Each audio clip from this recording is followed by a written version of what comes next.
Hey, welcome to the New American Landscape with Zach Strauser, and today our guest is Jim Huston.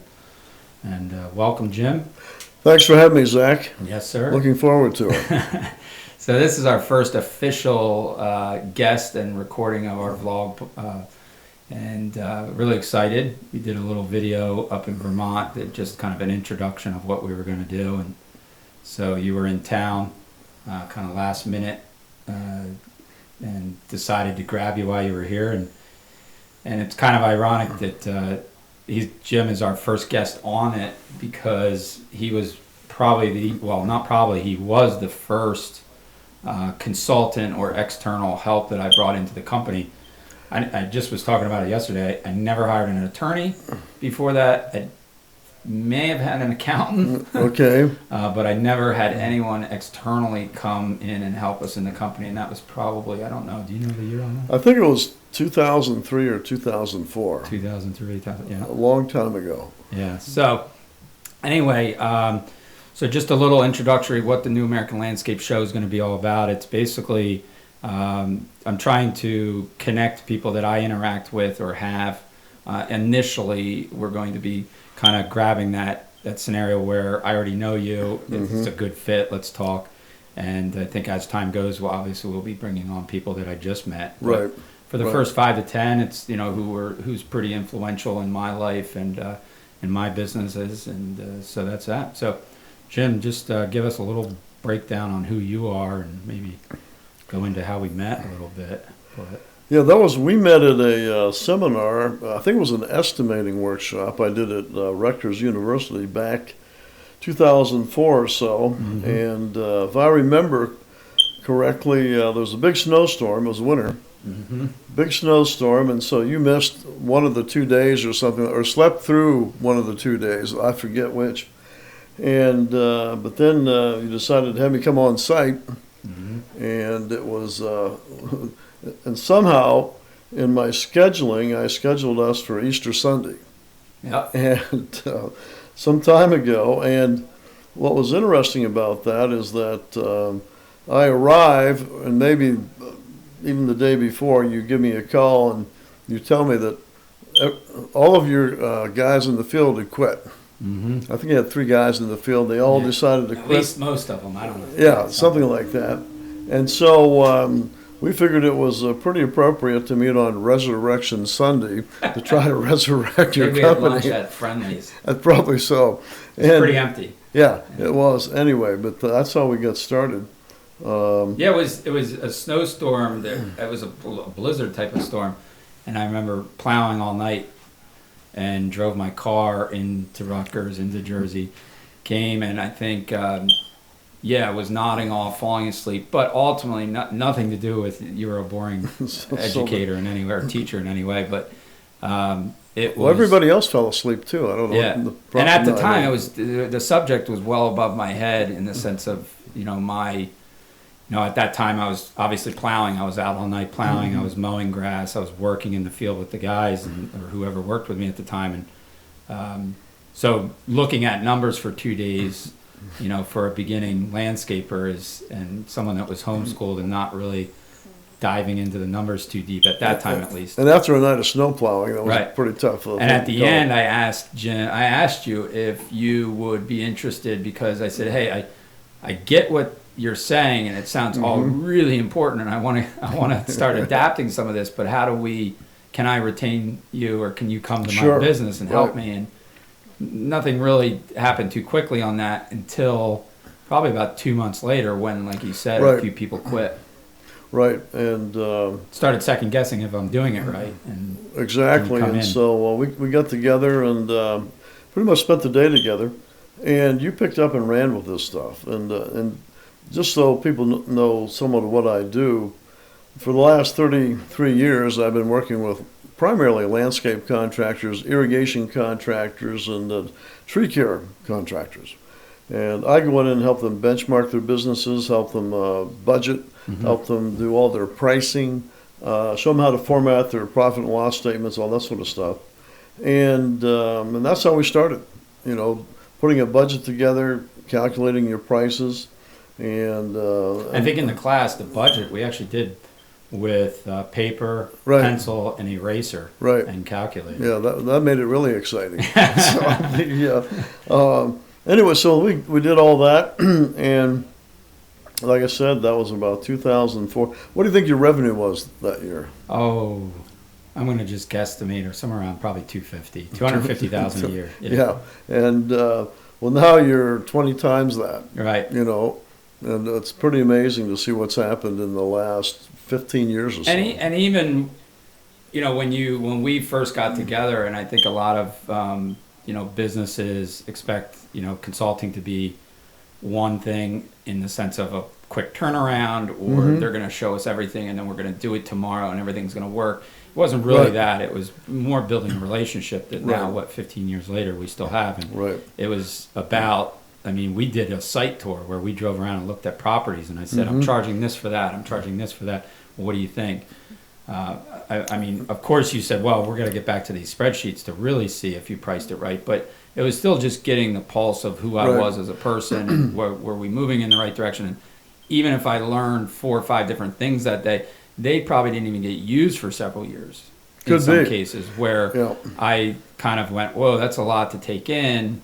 But over the time, we started applying them. And you just don't know what you learned today. It might click in a year or two. And probably the most important thing I do for most contractors is that, and the challenge is to try to take all this information and present it in such a way so people can not only understand it, but implement it. And probably the best thing that I do is to calculate what let's say you have a 2-man maintenance crew, what they need to generate per day for revenue. And if you have that benchmark and you know what you need to generate per day, then you can start measuring your effectiveness. You just, you take a look at your crew, take a look at your routes, add up all the revenue for that day, and if it meets a certain benchmark, bingo, you're in good shape. I'd say from 3 to 4 employees up to 10, we worked day rates, day rates, where meaning you have a spreadsheet, it's a 1-pager, it shows you your day rate, and you know that day rate for that particular type of service, and you go out and you say, is this going to be 1 day? Is this going to be 2 days? Most people can, if you have field experience, you should be able to apply that pretty easily. And the only challenge is not taking a half-day job and saying, I'm going to turn it into a full day, because you probably won't sell much work. So that balance. Exactly. And I think, doing that, coming up with those benchmarks for those daily revenue goals. Now, the hourly revenue goal is important as well, but I see a lot of people, they have a good hourly rate, but they don't charge for all their hours per day. And so, and let's say you have two people out on your maintenance crew and you need to be charging $400 a day per person, that's $800. Well, the rate may be good, $45 an hour, whatever that is, but at the end of the day, they're only charging $500 or $600. You're like, whoa, we're missing a lot of time here. Something is wrong.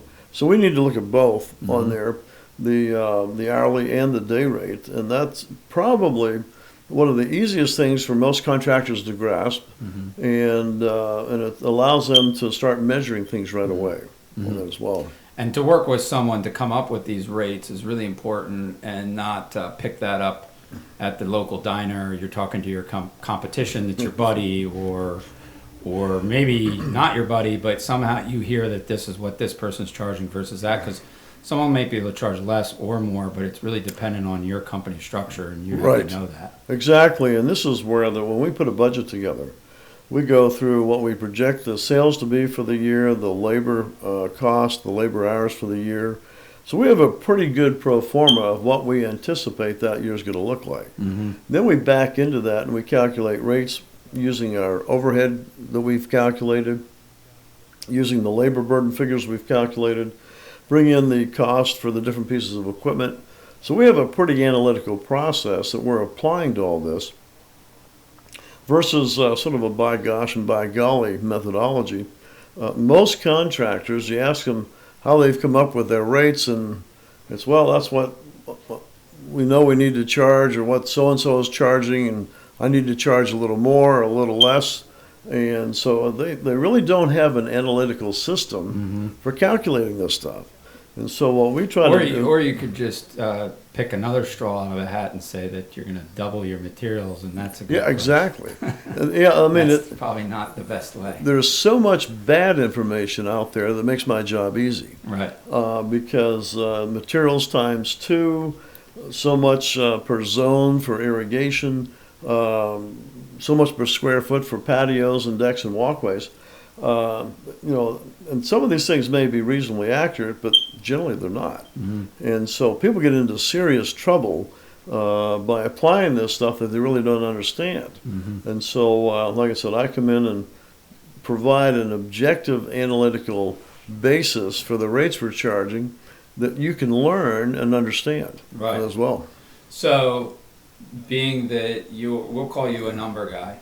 Would that be fair to say? That's probably initially, pretty, yeah. But I think, something that I've learned from Jim over the years is that basically after hundreds of contractors, many years of moving around and driving from state to state, company to company, year after year, you've really built up a lot of, we'll call it data also on the kind of the more human or HR side of things, business structure, not just the numbers of the estimating and the financial side of things, but more of, kind of benchmarks in companies, meaning, hey, when you hit 1 million, that might be when you need a secretary, or a general manager could probably be applied at this revenue, things like that, which are really valuable in the sense of, because you've collected all this information. Exactly. And I've worked with literally thousands of contractors over the last 33 years. And when you do that, what happens is you start to see patterns. Mm-hmm. And just like you're saying, at certain revenue levels, you need a certain management structure, or account managers. Well, how much dollar value of accounts should an account manager manage? Mm-hmm. A salesperson, how much do they sell per year? Mm-hmm. So these are where... what was interesting, I started out doing this in 1986, 87, and I was one of the first people in the industry to apply spreadsheet analysis to landscape and irrigation and tree care budgets and bids on that. And so I was using Lotus 123. What's funny, today Lotus 123 doesn't even exist. Mm-hmm. Back in the late 1980s, Lotus 123 comprised 90% of all software sales. Wow. That's amazing. And today it doesn't even exist. Yeah. And so, so I started collecting all this data, and then I realized, these patterns, benchmarks, if you will, the industry just didn't know much about them. Mm-hmm. And so I would measure, gross profit margins, revenue per man hour, all this sort of stuff. And, so I had all this data. And so about 3 years ago, I started writing a whole series of books on benchmarks for the landscape industry. And so this is where the industry is still really hungry for this stuff, and there's really not many people doing it. Yeah, and the books, if for anyone listening, I mean, you can Google Jim and, his books will come up. But super important. They're kind of like, I would call them in a sense of textbooky, but really what it is a textbook. It's not a... Yep. It's not a story, but the cool thing is within the chapters or segments, you actually do tell stories that can kind of tie you to understanding how this, whatever subject, gets tied back to reality. So it's not just a bunch of numbers. Yeah, this is the thing, is to try to make it real and meaningful to people. And what's interesting, when I'm doing a seminar or workshop, I tell a lot of stories about different people, what they did, what did work, what didn't work, whatever. And for every story I tell, I could probably tell 3 or 4 stories about the same point. Mm-hmm. And it's been amazing to see, number one, how you can make this stuff real and meaningful when you put it in a story context. But again, the challenge is to try to get people who aren't used to looking at numbers to appreciate them and to understand, and then help them to apply these numbers and benchmarks to their business, so they can look at their business and have a couple of key indicators of whether they're on track or not. Mm-hmm. It's very much like vital signs to a doctor. Right. Imagine a doctor who had no idea what the human body temperature could be. what your blood pressure should be. I mean, we'll see. It'd be looking at raw data. Right. Well, and it's like, well, what do I do with all this stuff? Well, when you basically develop vital signs, benchmarks for the human body, now they can take all this data and relate to it, right. put it in context. And so that makes it more meaningful. And the other thing is, if you have the right vital signs that you're monitoring in your business, you can look at a business and by looking at, maybe 6, 7, 8 indicators, so well, this business is generally pretty healthy. Right. On that. Same thing with the human body. I find just from personal experience this morning, I mean, before we got in the room to actually film this, we worked on numbers all morning. Right. And it's just how important it is to kind of stay on track with that month after month, year after year. Right. As a company, I think you can get sidetracked very easily, which I have over the years, and you wake up one day and realize things aren't going as good as I thought they should be. So it's really important to stay on track with those fundamentals you learn in an early age or don't in a company. I think it's really important.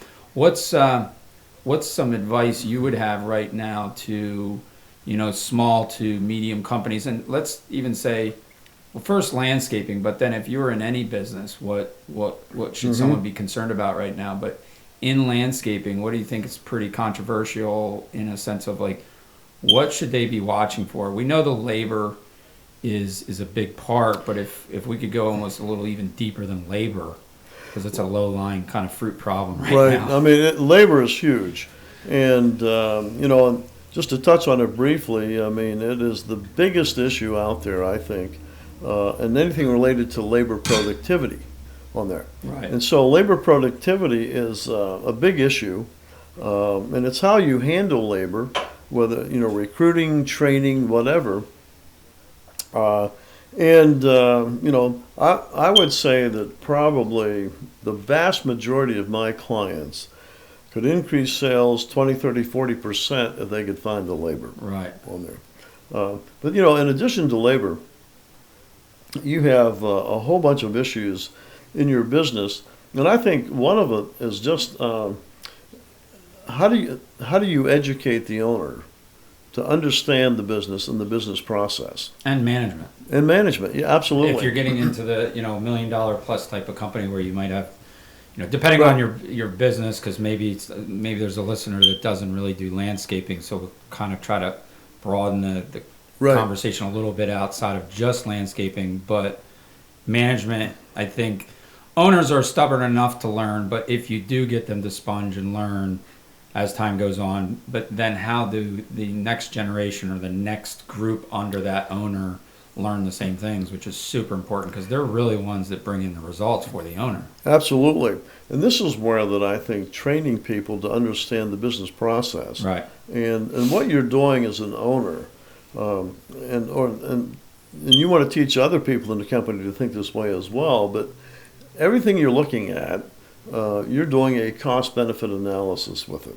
In other words, if you buy a skid steer, you're going to look at that skid steer and say, that skid steer cost me $45,000, but I know I can turn around and generate 2 or 3 times that much by keeping it employed, keeping it busy out there, and I can charge my clients for it. So you're doing a cost-benefit analysis right there. The other thing is if you hire people and you're growing your business, say you're going to hire an account manager, well, you want to look at that person and say, okay, if I hire that person, how's it going to impact the organization? And so, unfortunately, most entrepreneurs, regardless of what industry that they're in, are thinking like a technician. Michael Gerber brought this out in his book, The E-Myth, years ago. And it's getting people to be able to think like a business person. It's one thing to think like a technician, but it's quite another to think like an entrepreneur. And it's a huge transition in your thinking, and primarily what you're doing is you're going from just trading dollars back and forth to investing dollars. In other words, you're doing that cost-benefit analysis. And there's those two big kind of levels, we'll call them, where you're a technician mindset and then you're an entrepreneurial or leadership mindset. But how important it is to still be able to, from personal experience, have both. Because if you get caught on one side or the other too long, Right. You'll hear a lot of business owners say, if I could just work on the business, or I'm just going to work on the business and everyone else can. There's no such thing as one or the other. You have to be 30,000 foot kind of, you have to be up in the 30,000 and then you have to be down on the ground. Yeah, you got to be able to, this is the challenge of small business, especially if you're doing less than $1 million in sales, because you got to do everything. Mm-hmm. And then you've got to earn the right to delegate a lot of this stuff to other people. And a lot of people just don't understand that. Mm-hmm. So many people that are thinking like technicians, they just think, if I just work harder, I'd be able to have a big company. Or if I could just find a guy that could work, or a person, I'm sorry, that would work for me and work like I do. Sure. Which is not realistic. Kind of my thought process is, if you looking for A level staff, B is an A when they work for you. So that's fine. Yeah. One of the big things I think entrepreneurs don't understand is that their role as an entrepreneur is you're constantly looking out for opportunities to pursue, and you're also looking out for threats that are going to jeopardize the organization. And so in this process, what you're really doing, and I ask people all the time, I say, what exactly allows companies to grow? Let me give you a few statistics. In the landscape industry, about 12% of the contractors, the companies, make it to $1 million in sales. Right. About 2% make it to $5 million in sales. About 75% of all green industry contractors are doing less than $500,000 in sales on there. Those very interesting numbers to look at. My question has always been, what allows somebody to navigate from maybe a couple $100,000 in sales to $500,000 to $1 million and beyond on here? So I just talked to a young guy, I would say about 24, in one of our markets, and just kind of was in one of our customer parking lots and saw him back in, knocked on the window, and come to find out he was actually bidding on the property also. But I just kind of wanted to see if he would ever be interested in doing any snow removal with us, so I knocked on the door. But we got talking, and he asked, what is the, we started comparing light numbers, Right. How many employees, how much revenue. He was pretty reluctant to tell me how much revenue, but I said, trust me, it's not a secret. We can talk about it. It's right. I'm not going to steal your revenue because you told me how much revenue you do. But when he asked what is a key thing, I think, that 90% that generally stay in that umbrella is because lack of plans, like you can't see and you don't take the time to look out and start to put the plans together. And then two, know how some of the numbers work, even at a light level. You don't have to be super strong in math, but you have to just understand the basics, like we were just talking about before, and then apply them to your plan. Right. In general. And I think a lot more companies would generally scale a little more than they generally are. I think so too. And this is where that I think with education, and this is why I've written my books, because I got all this information in my head. And it's like, I need to get this information out there, because once you have it and begin to understand your business better, you know how to grow it better, make it more profitable. I just tell people that essentially what entrepreneurs are doing is they're building a team and they're building systems on that. And once you realize that, your job is not necessarily to be a technician. Somebody has to do the end result product or service. But and then they have to inspect what they expect. Yes. Is this thing I said about. Absolutely. But the thing is that it's one thing to be a technician, but it's quite another to be an entrepreneur, where you're building a team, you're putting a team together, and you're putting systems together. Right. And so you're really more like a head coach than a technician. Yeah. A lot of people cannot understand that. Right. They just don't.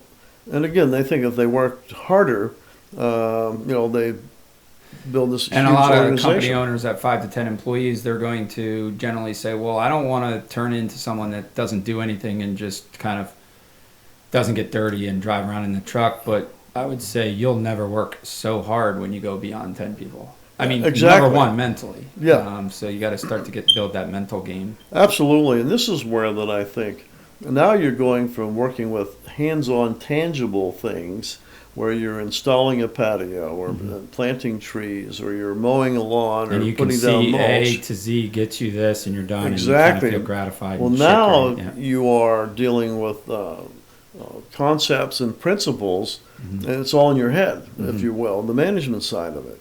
And so it's a very different mindset. And what happens, a lot of people just can't relate to all this information. This is why you need coaches on here. You need coaches to sort of point out some of these things. Just like in athletics, you need coaches to teach you about the things you don't know. And that's a big issue. It's like not just landscaping. Every industry. These things apply. This is a life issue. Yeah, exactly. And the question is, not only just what don't you know, but what don't you know that you don't know? And that's the real challenge.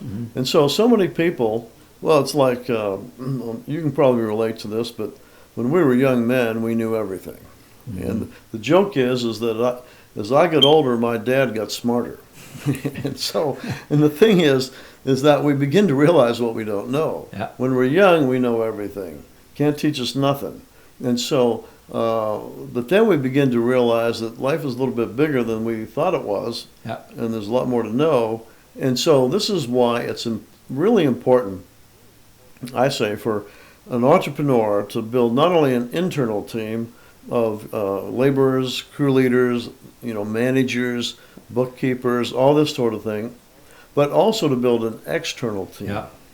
Your accountant, your attorney, people like myself, consultants, suppliers, and so you really are getting into networking now. Yeah, I mean, without discarding at all my employees and my team, I would say that there's one huge reason of kind of getting to where I've gotten so far is of the external connections that you create. And one of the greatest things about the landscape industry, I always say it, I mean, I'm getting into a little farming and I'm getting into apparel and gear, which is totally different than landscaping to some extent. So I don't really understand in those industries how people help each other within the industry. But that's the one thing I can say about landscaping is there's a tremendous amount of peer-to-peer help.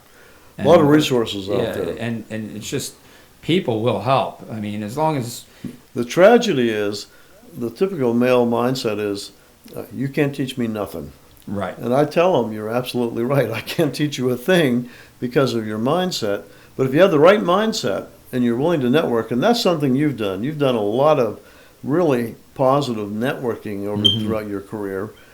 People you know through the associations, NALP, state associations, taking advantage of these things and talking to these people and being humble enough to realize you don't know everything and reaching out. And in today's world, so when I went down to GIE last year, I kind of took a couple years where you didn't go, and I went down, and when I got there, I was walking around, hey, saying hello to people, noticed how many people and I didn't go for several years, and I'm not, why I'm a NALP member. I know a lot of, supporting companies and people that participate, but I wouldn't say I'm on board, not super involved. It's probably maybe as much as I should be. But walking around GIE, I noticed how many people I knew, and I really equate it to social media. So I think it's, kind of building that network now is there's just so many outlets out, and it's LinkedIn is probably one of my most favorite right now in the sense of how you can really get from peer to peer or outside of the industry and connect. And it's amazing today how much more connected we are. Yeah. I go back to the late 1980s. There wasn't any technology to speak of. I'd go on the road back then. My goal was to spend 100 days on the road every year consulting. And I go on the road, and I remember getting my first pager. I guess, oh my gosh, this is in the early 1990s. Yeah. I thought I was on the cusp of technology. I was so high tech. Then I got a pager that didn't just beep, it had a little message on it. And I'm going, oh my gosh. I go on the road, I take a roll of dimes for payphones. Yeah, and it's like, I'd get a page or, somebody would beep me, then I'd try to find a payphone. Then I would, dial it, and talk to Now people. you're mad because you can't find a quarter for the meter, and you say, why don't they have a credit card taken? Well, absolutely, yeah. Meter yet? It's unbelievable, but the technology has changed so much, and in keeping up with that stuff, you've got to be talking to people. You can't become an expert in everything. No, but you got to play in all arenas, yeah, you just have to play with it all. I mean, Right. and get involved. That's what I say is get involved. There are a lot of people will be like, I can't believe how active you are. I really like the stuff you're posting and all. And when they tell me that, I ultimately say, that's weird because I didn't even feel like I remotely got started. All we do in meetings is talk about how we have to do more. Right. And 1 post a day or this or 2 posts a day. I mean, there's people doing 30 and it's not posting. It's getting. I'm also starting to understand how important it is that you don't really get any reward out of. I don't know how we're going on this subject fully, but we're shifting real quick on the social media. But social media, if we're not commenting, if we're not. So just the other day, I starting to practice keywords and find people that were having conversations that I would like. And it's funny, after years, I mean, I think I've been on Facebook for 11 years or something, it will show, or 10 years at least. I'm just starting this practice out. It's so long. And if you would have started this practice early on, how much more meaning you would get out of it, and true connections and true friendships and true kind of giving. I mean, we want to put our stuff out versus interact and give some sort of value. And the more you fight to do that, the more you build it. One big challenge, I think, with all this technology is people get overwhelmed with it, number one. And number two, the question you got to keep asking yourself is that how does it impact my bottom line? Mm-hmm. Does it make me more productive, or am I just entertaining myself? Right. On here. What's interesting in the book, Good to Great, Jim Collins talks about technology, and it should be a productivity accelerator. Mm-hmm. For a lot of people, it's a productivity diversion. Right. And so you've got to take this technology and apply it mm-hmm. and get a viable solution out of it, mm-hmm. and not just entertain yourself with it. So this is where so many people get wrapped up in minutia, and you got to get into the details, but then you got to zoom out mm-hmm. and ask yourself, okay, is this helping me to make the organization more efficient? Mm-hmm. Or more effective? So, what I met you because I get a flyer in the mail from Rutgers. I don't know when you would get flyers really anymore. Maybe like 2 years ago you would get. I bet you they don't even come in the mail anymore. Probably not. But if they do, it probably goes in the trash and I don't get it. But so I met you that way, and then I drove there and came back, and then I called you. But we never interacted on anything on this level of social media at that time. So now, any business owner in any type of business, almost, even though I'll talk to my brother-in-law and I say, well, your business, isn't there groups that you can get involved in or learn from each other? And he's just in a type of business that he basically works international. His product is sold internationally, and there's not many of his type of business internationally. So it is very hard for him to get external help or peer-to-peer help. But again, back to the landscape industry, and I'd have to say agriculture is probably somewhat similar. I would think so, yes. So I think, that's one of the best things about that I think landscapers really have that ability to capitalize on, but I would say about 9 out of 10 don't. This is the thing is I think the reason people don't grow is that the reason they don't grow externally in sales and volume is because they're not growing internally. Right. Really, you got to grow internally before you got to grow externally. Mm-hmm. You got to know you got to be a leader mm-hmm. on here, and that's looking outside of yourself. And you can't just do what you want to do all the time if you want to grow. Mm-hmm. You look at the best leaders, the people that have companies that are worth duplicating and emulating. These are people that are. They're looking outside. Mm-hmm. They're networking. They're talking to people. They may not be the best at any one thing, mm-hmm. but they're able to pull a team together, provide direction and leadership, and hold that team together, move forward. It's pretty fascinating to see when you study leadership. And it's not someone's not progressing in their business or their life and then they read books, and then they hire consultants, and then they look for help. It's a lifelong learning experience. You self-improve, you read books, Right. you seek for help, and then you become better. I've had multiple people tell me, well, that I understand you're pretty successful, so you have time to read books or you have time to do this. I'm like, It's just the opposite. no, if will grade me as successful in some way, well, let's go back to why we're giving me that. Right. Like that's why it has nothing to do with I now can read because I'm successful. Rick Randall, it's like saying you're a great athlete, and so now you have time to exercise. Right, exactly. It's like, no, it's the exercise made me a great I athlete. guess that's the half full, half empty glass. Well, concept. Rick Randall, he had a large landscape company in Colorado, Randall Blake Incorporated, and they were up to 55 million at one time and beyond. Anyway, he said something to me that a long time ago that really stuck. He said, "Leaders are readers." Yep. You know, leaders are readers. Now, it isn't that they're True. necessarily reading books, but they're constantly getting new information and ideas Yeah, I mean, from all different sources. For years, I don't think I read a full book cover to cover until probably 5 years ago in my entire life, till so I'm 42, 36 years old. I finally say I'm gonna start reading.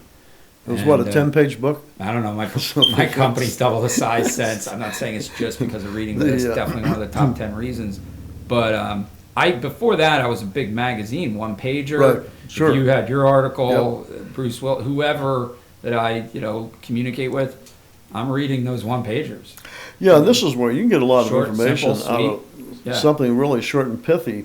The thing is, now I used to read a lot. Now I just don't have time to read. But what I do is I listen to audiobooks. Mm-hmm.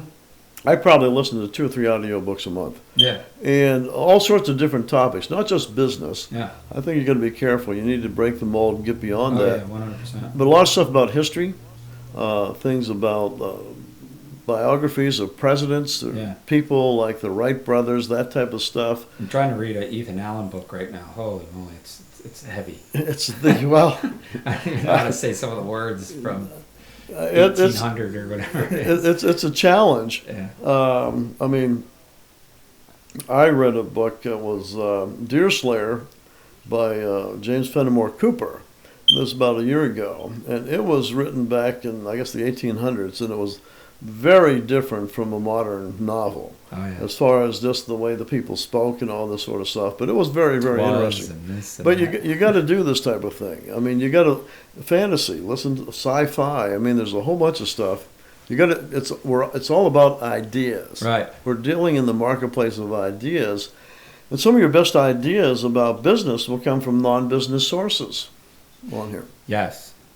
And we need to keep that in mind. And then I get accused for, all you do is tie everything around you to business. Well, I would say that most of us in the business world, the business is such a big part of our lives that it's hard to separate it. Right. Well, there as well. There is no, and the key to, someone told me once, the creative, I'll put myself in a creative category. I wouldn't say that I paint, murals all day. That's not the level of creativity that I generally. Your canvas is your business. It's all different things, and creativity is a person with high creativity skills are probably the least to balance things.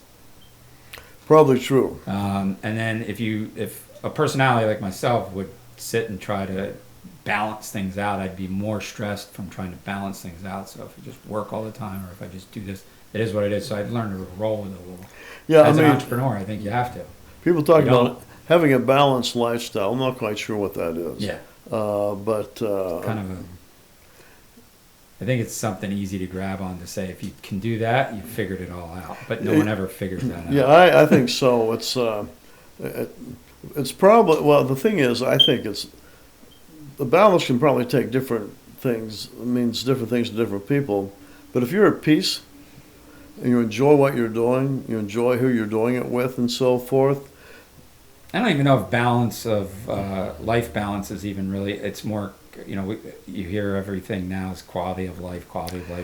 And that's another term that's pretty nebulous. Yeah. And I just think if I'm, with my clients, if they're having me commit back and come in and I'm doing something worthwhile for their business, and I'm enjoying the process and doing okay in all areas of my life, well, then I probably have achieved maybe balance or quality of life. But boy, it's certainly hard to explain exactly what that means. What do you think? Maybe so in our industry, or better said, profession. In our profession, the quality of life and balance is very hard, even if you're an employee of the owner. And how do you think that a lot of companies kind of are overcoming that? Because it's a huge thing in today's society that everyone is gauging everything on how good their quality of life is. And I think a lot of quality of life gets tied into how much time they're away from work. That's this perceived thing. And in the spring and the fall, and in this, it depends. If you're in the snow management world, hey, you can get hit pretty hard in the winter too. But sure. If you're, let's just go simple, spring and fall in most markets, even if you're in a hot southern market, you're still going to work most in the spring and fall. Right. In the hot seasons in the winter, you're going to scale back a little. But how are companies tending to? I mean, it's a big question. Well, it is. It's a real challenging question. I started thinking about the term flourishing on here. I want to flourish in all areas of my life. What does that mean? It means to be successful, think about a plant that's flourishing. Yeah. It's not only successful, it's beautiful and so forth. It takes into account a whole bunch of things. But you should be flourishing in all areas of your life. Your vocation, your career, financially, physically, you should be flourishing. Intellectually, you should be flourishing. Socially, same thing. And so you should be growing in all areas of your life. But at the same time, think about a team that wins a Super Bowl. Are they leading a balanced lifestyle? Probably not. No. But they're flourishing. Right. In most cases. Right. And so this is where a high performance team, maybe it isn't that balanced. Somebody who's going to be a world champion athlete, a marathoner. What you have to put in to accomplish that is probably going to be imbalanced. And so this is where the term balance, it means different things to different people. But if you're flourishing in all areas of your life, then you've achieved something that goes beyond just balance and just quality of life, if you will. And we're going back to reading. If you read, you might start to find out where you might be happy. Maybe it's not in the job you have. Maybe it's not in the company you own. Maybe whoever. So really searching to make sure that you're going to be working in an arena that you enjoy, because if not, that's where I think you'll walk around and complain about my quality of life sucks. Right, absolutely. Yeah. Some people want to work at the post office. Hey, that's fantastic. If that's what you enjoy, right. Fantastic. For entrepreneurs, we don't get security out of a job that we're going to have for the next 50 years. We get security out of being able to produce, being able to perform. And so I think that's important to understand that. To flourish as an entrepreneur, you need to be contributing into people's lives. And the old saying is, if you help enough other people get what they want out of life, you're going to get what you want out of life. And so financially, that's what business is all about. You're providing products and services that are going to help people achieve worthwhile goals on that. And if you do that creatively enough and you do it well enough, you'll probably do quite well in this market on there. And that's the beauty of the system we have in this country, and that you've taken advantage of, is that free enterprise, call it capitalism, whatever you want to call it, but I like to refer to it as free enterprise. It provides you a great opportunity, but you're only able to take advantage of that opportunity by developing and utilizing good character traits. You think what you have to do to succeed. Busting your hump. Yeah, exactly. Working very, very hard. And good character traits, you think about it, the people who are successful in business, especially small business, generally have pretty good character. You've got to be industrious. You've got to work hard. You've got to be creative. You've got to be customer oriented. You've got to be frugal. You got to be able to, understand financials and understand this. I mean, it is and not just frugal, know when to spend and when not to. Yeah, absolutely. When to invest and when not to. You need to know when to invest. Quick decision. Exactly. Yeah. And so this is where it's a skill set that if you succeed in small business, generally you're going to succeed in life as far as the values that you have to display. What's tragic today, I think, is that our government is, and so many of the politicians, their whole thing is, well, how much free stuff can I give you if I'm elected? Right. Who wants free stuff? Right. I mean, what you pay for free stuff is your soul. When you think about it. If it's free, we paid for it. Yeah, somebody paid for it. But the people who gets free stuff without working for it, right. I mean, that's poverty as far as I'm concerned.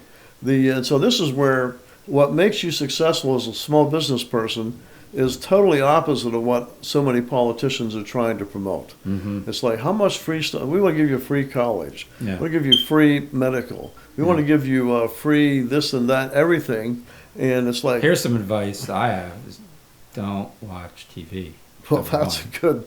Then we won't feel like we should be getting something. No, I hear you. I mean, it's... because it's yeah. I don't, and it's been a good run. For most of my life, we're getting bombarded by all these images of what the world calls success. And like I said, for a lot of these people, it's getting all this free stuff that you don't have to work for. There's a good saying that says that the only place where success comes before work is in the dictionary. On that. That's and so, pretty, yeah. I mean, this is where that, and this is why I love working with small business entrepreneurs. They got good character, they're hardworking, they're industrious, they want to grow, and they want to help people. So my thing lately has been really, I guess as my company's grown a little, is how do I, and it's not maybe necessarily a question, but I'm always thinking about how can I inspire them to go to the next level when they may not have the aspirations of being an owner. And at times I can push people where they'll kind of come back to say, hey, I don't own a company and I don't want to, and we're different. So no, I don't want to read a book, or, they want to mow the lawns, they want to hustle. And how do I combat that where I'm still trying to grow them in ways that they can get that hustle factor and understand that it's a loaded question. I don't know. But I think there is an ability, and I keep trying, and I think it works with some people and doesn't with others. And probably the first thing you need to realize is there's another old saying. It says you can't push a rope.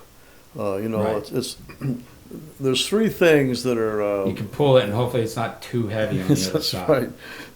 They said there's three things that are impossible. One is to climb a fence that's leaning toward you. Second is to kiss a girl that's leaning away from you. And third is to make someone else successful. And so what I'm getting at is that some people...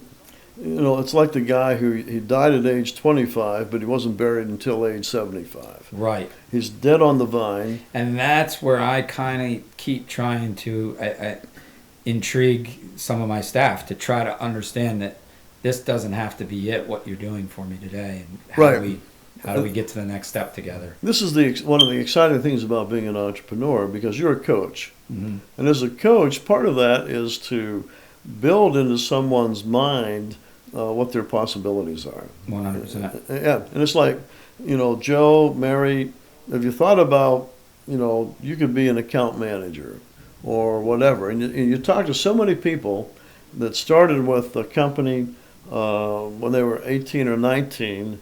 Here they are 30 years later, the president or CEO. Right. And so this is where that I think, as an entrepreneurs, we're optimists. And we think that we can, coach just about I think everybody. you can do everything, even if you don't think you can. Well, that's it. One of that can be a problem. Yeah. Well, this is where that you're constantly studying your people, and saying, okay, what's something that this person can learn? Talking to one of your employees today, I would not have known this, but she has a PhD. Right.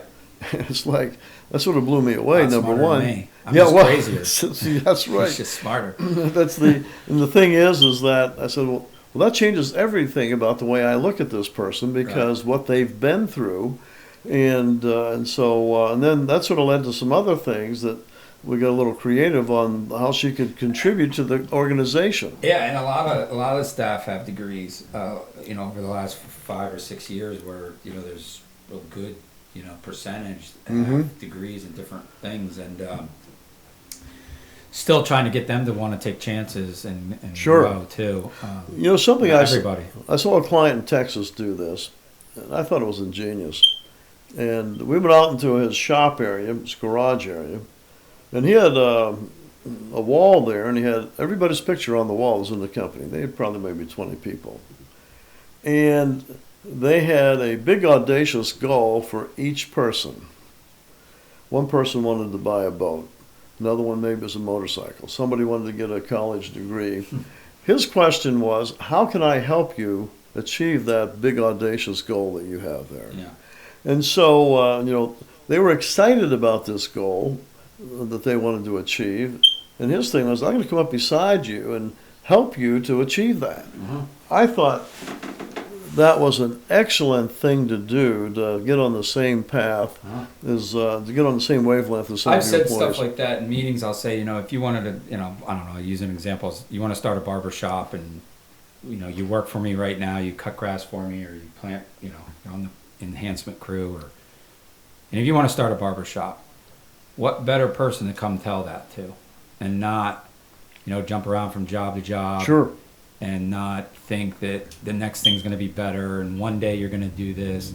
But if you're working for someone that's pretty approachable and they actually even tell you, hey, come to me and I want to hear your big audacious goal, whatever you're thinking up. I want to know about it, because by chance I might be your customer and you're going to be cutting my hair one year. Absolutely. And then I'm going to refer you to all my employees and this and that, and you're going to have a business. It's definitely pretty rewarding to see some of my staff. Actually, my first employee on the books is a chiropractor now, which I don't think I had much to do with that, but I do know that it's just kind of neat to know that I couldn't keep them in landscaping. But yeah, well, this is where that I think it's important for us to see people not only where they are, but what they can be and where they can go. And if you look back in your life to the things you've enjoyed, or maybe the people who have been very significant in your life, there's usually a couple people there that did a few things at a critical juncture in your life that just helped you become who you are. Super important. Yeah, exactly. And this is where we need to turn that around and say, okay, how can I be that person for the people that work for me, or the people that are around me, the people I meet every day? And what's the advice to the person that is working for someone that you have, like, my biggest advice to people is you have to take, if bosses are giving you advice, when we say advice above and beyond, hey, this is how you cut the lawn, or this is how you plant the tree, I'm talking about, hey, have you started a bank account? Hey, have you started a savings account? Have you signed up for the 401k plan?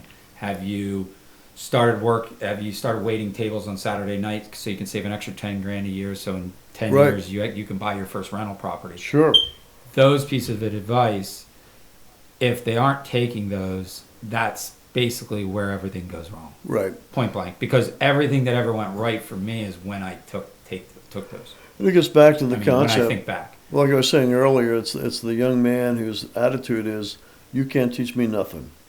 And I keep saying, you're absolutely right. I can't teach you a thing. Right. Because your mind is totally closed, and it's and that is the biggest asset we have, is our attitude and our mind for exploring new options and so forth. And there's so many opportunities out there in the world today. It's amazing, especially for a young person.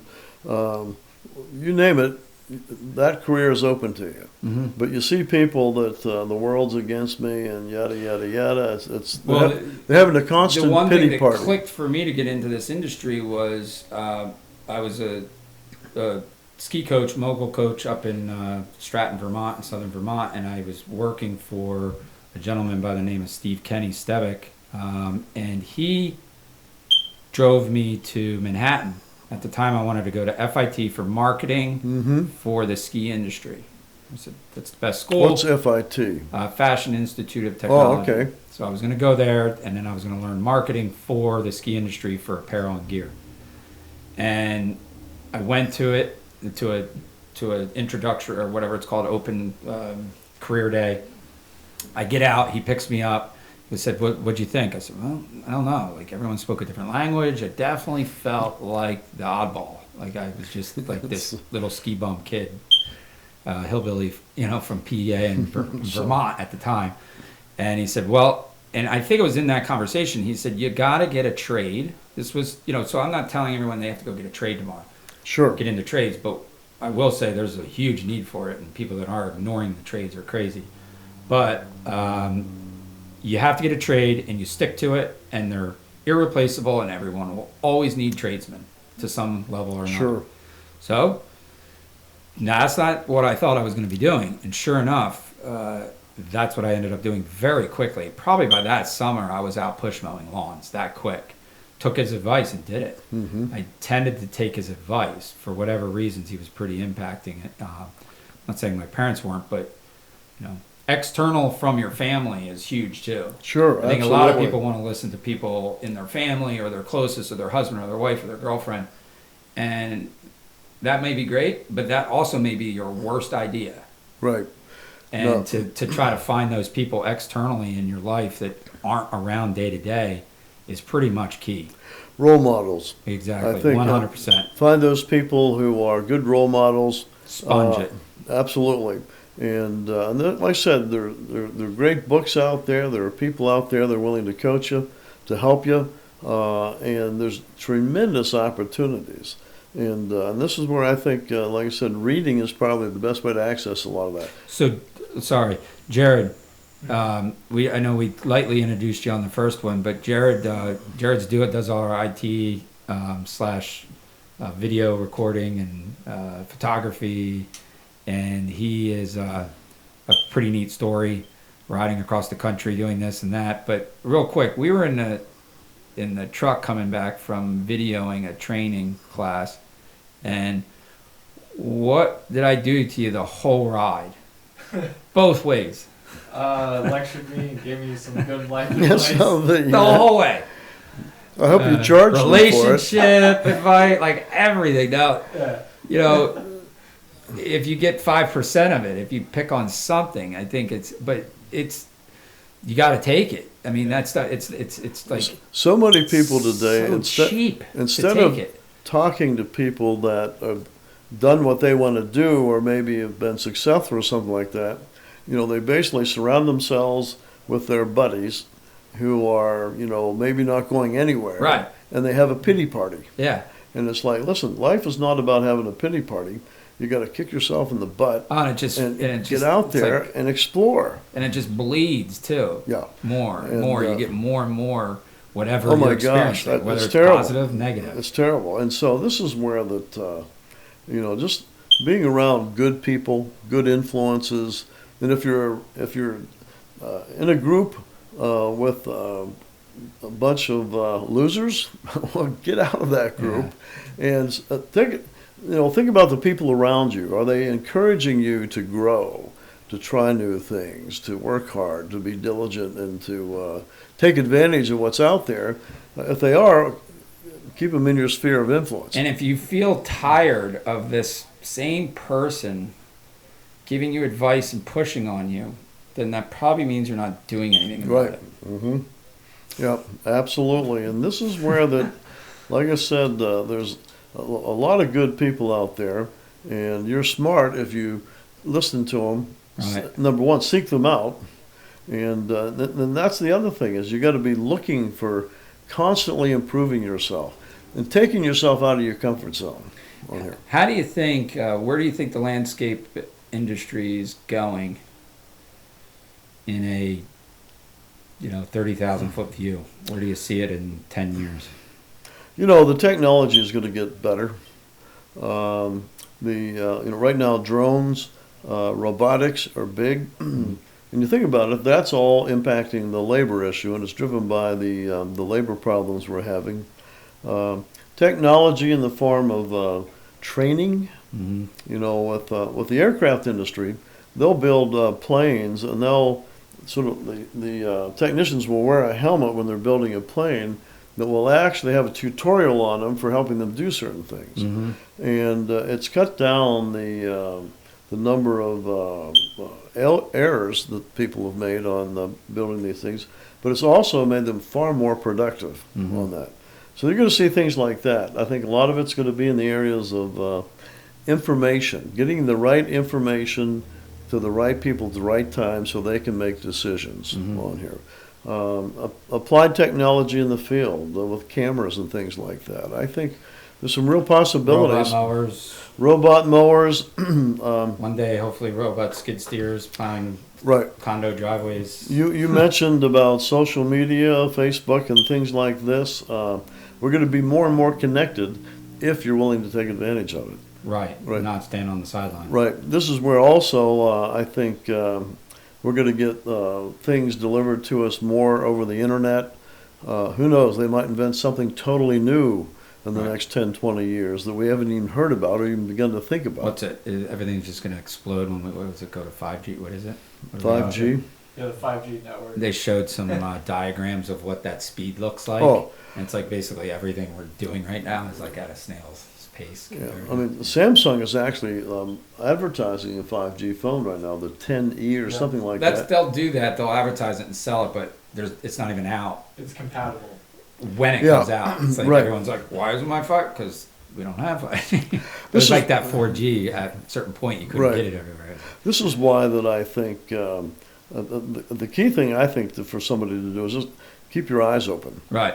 I tell people you're going to the GIE Expo in Louisville, Kentucky in October. You don't have to do it every year. No.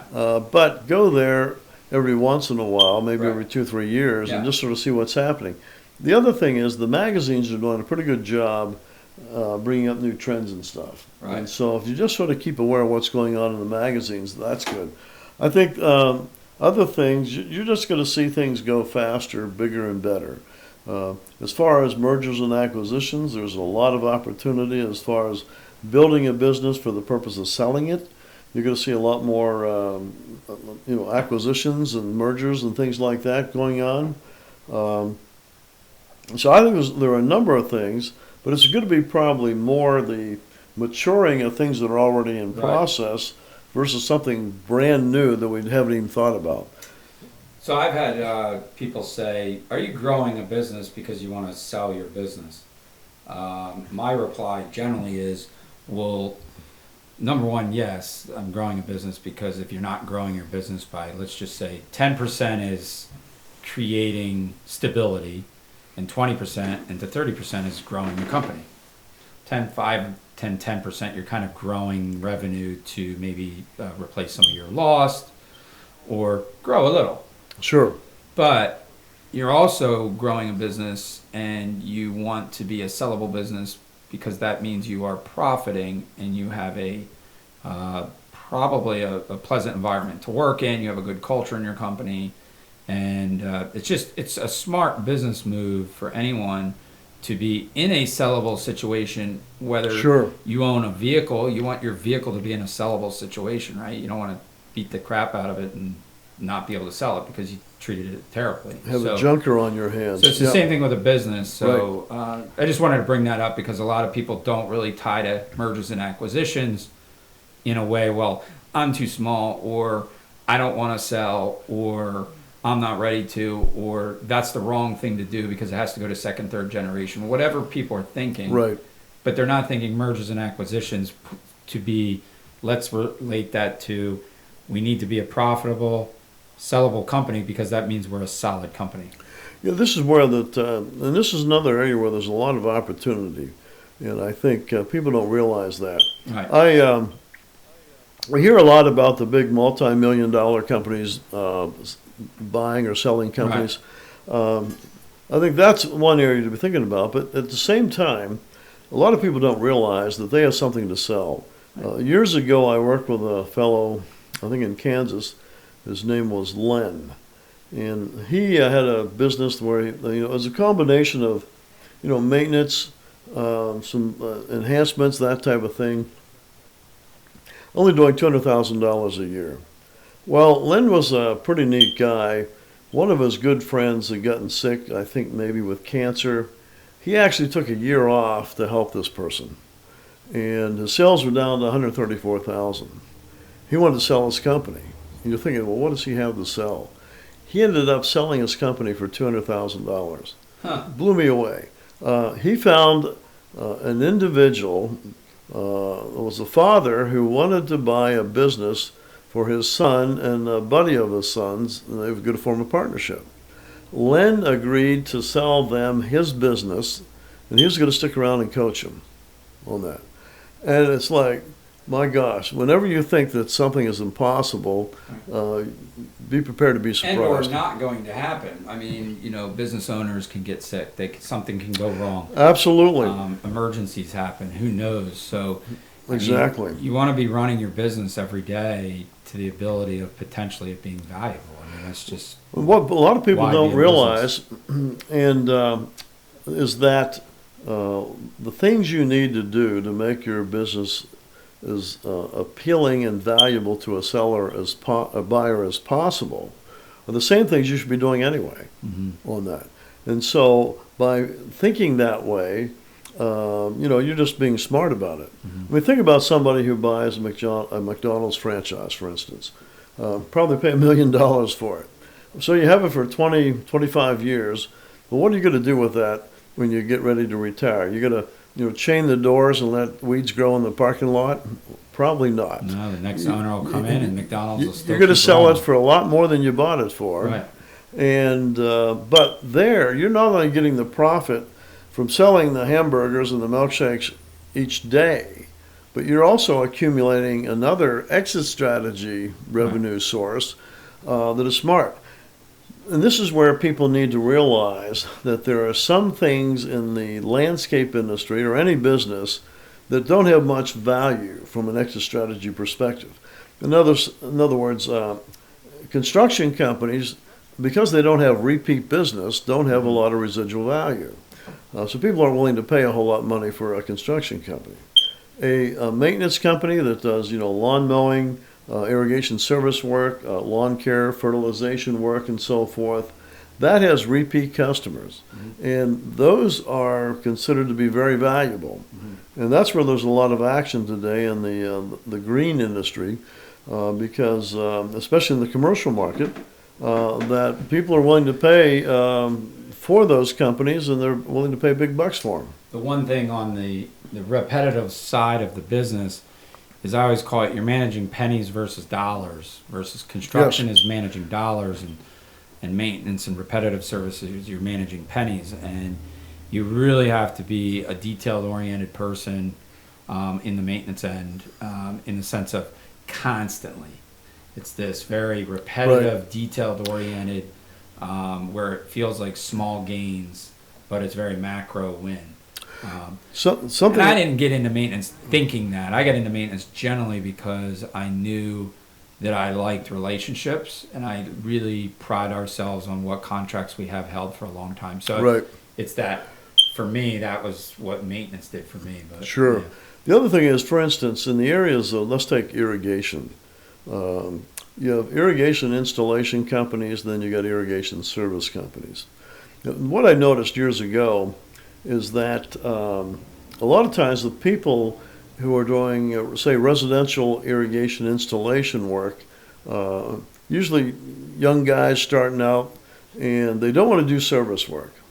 Because basically it's a pain in the butt, they say. It's a pain, absolutely. They don't want to do it.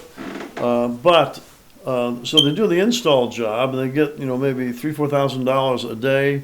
End of the day, they get a check for $3,000, $4,000. Big bucks. They're excited on here. Well, if you do a day of service work, you might be lucky to get $1,000. Okay, and it's you by yourself, and it's sort of mundane and whatever. But they don't see the value of the service work. Okay. Now, what happens in the irrigation industry is that the only way these people can compete is on price. And so in the residential irrigation installation business, everybody's competing on price and they're driving the prices lower and lower and lower. I'm the cheapest guy in town to install your irrigation system. Well, so that's how they compete, and and that market becomes hyper competitive. Mm-hmm. The service market is really pretty darn good. It's pretty profitable. Mm-hmm. The commercial installation market, these contractors aren't qualified to do that, so they steer away from it. Mm-hmm. But what happens is that the irrigation service work in a market where the residential installation work is extremely competitive, and you're maybe breaking even in many cases, in the service side of it, you're going to make a ton of money on that. But it doesn't have the glamour that the installation work has. So this is where what we noticed, I call them cowboys. The cowboys wanted to do the residential installation work. They hated the service work. It's boring, not big bucks. You don't have to be smart to do that. Yeah, exactly. Right. And then like I said, they weren't qualified to do the commercial work. And so the smart contractors were really building up their service divisions. Mm-hmm. And now they had something to sell. And they were making good margins to begin with versus, when they got ready to get out of the business, they had something to sell. So this is where it's the whole psychology behind some of this as to why people do what they do. But I will say maintenance versus install, whether it's irrigation, whether it's tree work, the same thing on tree work would be, do we do a lot of removals or do we do arborist pruning, Sure. IPM work? So it's kind of in all segments, same thing, is you have to be a really attention for detail and service and caring for that customer versus, I'm not saying, when you put a big backyard landscape or any landscape in or anything, one-time job type of thing, you don't have to, but there's really only certain phases of the job you really have to.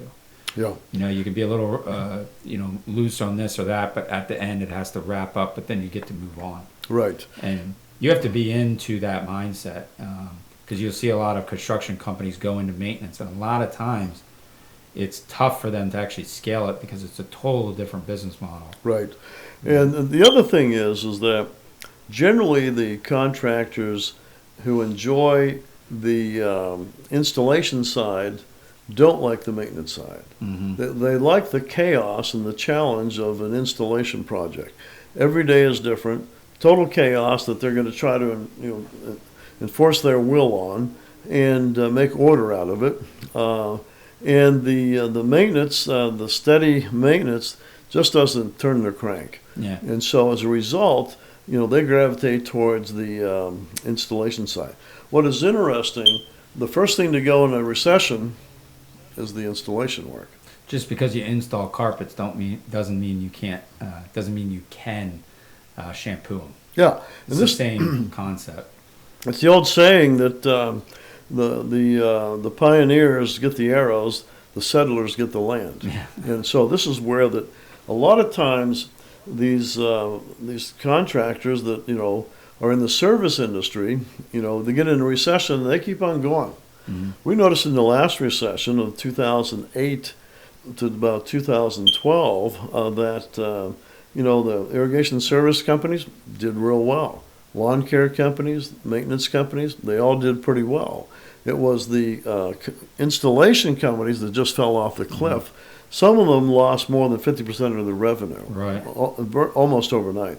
And so this is where the smart business owner is thinking long term. Mm-hmm. They're thinking not only are my crews working today extremely efficiently and making good profit today, but they're thinking long term. What am I going to do with this thing once I get ready to exit? Mm-hmm. Am I going to be able to sell it? What am I going to be able to sell it for? Mm-hmm. And no matter who does what side of the business goes to the other side and what economy, they're two different business structures. And the larger they get within a company, the more they run totally separate from each other to some extent. It'd be like owning a garden center and trying to have a construction install company, right, and selling all your garden center plants for zero. You have to just to sell jobs. Well, then your other business is going to fail. So right, you really have to separate the two different kind of divisions and understand that they have two different business models, Right. 100%. Absolutely, and this is where that, and you got to understand the people that enjoy that process. And different teams. I mean, Yes. I've rarely seen many install guys that will go to maintenance well and vice versa. I say that you can't take a maintenance guy and turn him into an enhancement guy generally, but you can take a more of a heavier construction guy and turn him into an enhancement guy. Yeah, and this is You where, can kind of dumb down Right. the more, deeper thought guy that runs a construction crew that has a lot of different challenges he's dealing with. You can kind of say, hey, you want to do this? It's easier. Yeah, I'll do some enhancement work. But you kind of can't take a guy that's been in a very routine situation of mowing grass or doing repetitive maintenance stuff and saying, I want you to go plant these 50 plants and it's going to be really hard and you have to follow this design and make these changes in the middle of the job and kind of. well, it's very much like two different men are working for the federal government. Mm-hmm. One is working at the post office, the other one's a Navy SEAL. Right. Two very Exactly. different people. Exactly. And so this is where that a number of years ago I was working with Mike Warden from Reno. Mike has a great company out there, Garden Shop Landscaping.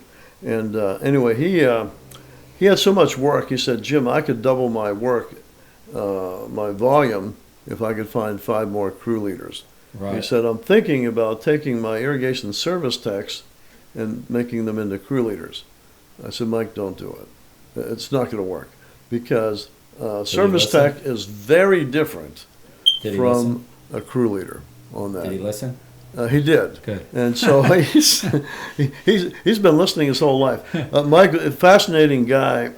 As a young man, he was a bull rider in the rodeo. No way. And so he survived that. After bull riding, landscaping was pretty easy for him. And I figured if I was going to get in a rodeo, I'd probably sign up for mutton busting. So but anyway, So to kind of bring fascinating. closure to our discussion, I guess what's some key advice you would have if someone wanted to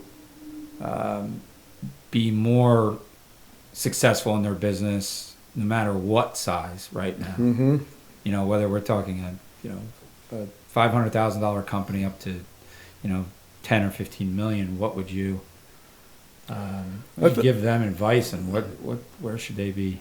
I think number one is make sure you're exploring what you don't know. Mm-hmm. Think about the internal team in your company, the external team, and your main job as an entrepreneur is to be thinking about threats and opportunities. Right. What are the opportunities you need to pursue? What are the threats that are jeopardizing the organization and its existence? So it's really a mental game. Mm-hmm. And this is where I would encourage people to, really get out and network, talk to people who can tell you what the value of your company is, give you some good feedback. Most people that I start out with, the consulting, probably the most common question they have is that, how do I compare to everybody else? Right. They want to get feedback on how does my company compare to all the other companies that you see. And almost a better word than compare, because we can't really we can benchmark though. So Yeah, it's like exactly. I can't be similar to you. You can't but where do we all fall? And there's all these averages. And, Right, and this is why benchmarks are so important. Right. Now, you have to tailor benchmarks to your particular situation, but what I tell people is that when I go in and I put a budget together for you, I'm benchmarking the whole organization. Mm-hmm. And these are benchmarks that I've developed over the years, but it's going to give you the ability to put your business in perspective, Mm-hmm. to create context, so you understand, if your overhead is out of line, your overhead costs, or if your crews are underperforming and so forth. Because whatever size company you are, you can really get into an autopilot concept, and even if it's growing company, you could be like, well, when we grow, that's how we do it. We order the truck, we order mowers, that guy's going to become a crew leader, Mm-hmm. whatever it may be.